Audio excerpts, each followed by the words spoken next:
Hola, normalmente al subir videos lo hacemos desde una computadora o una laptop, pero en caso de no tenerla, ¿cómo lo hacemos? Es por eso que en este video te enseñaré a cómo subir videos a CostTV desde tu teléfono celular sin aplicaciones.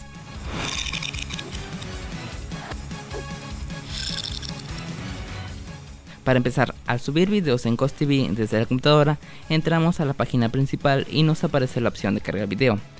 Esta opción no aparece si hacemos lo mismo desde un teléfono o una tablet. Hacer que la ventana se vea en modo de escritorio tampoco ayuda, ya que se ve exactamente igual.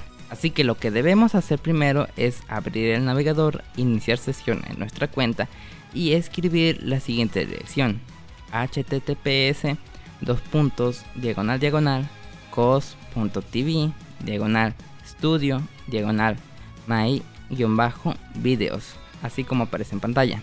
Al ingresar esa dirección nos aparecerá la misma sección donde podemos subir o modificar los videos que tengamos.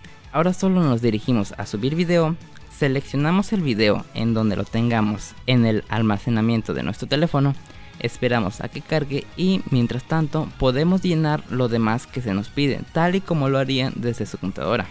Este proceso no es tan difícil, aunque agregar la miniatura es algo complicado, ya que a subirla no podemos acomodarla bien, pero con paciencia sí se puede.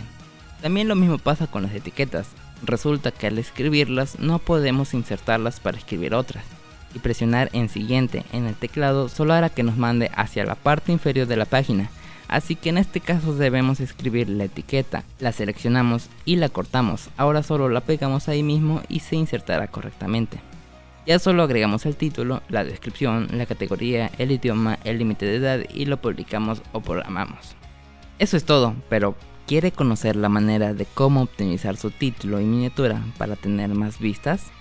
Si la respuesta es sí, le invito a pasar por los videos que le estoy mostrando en pantalla. Si te ha gustado el video, dale like, suscríbete si no lo estás y sin más por el momento, hasta luego.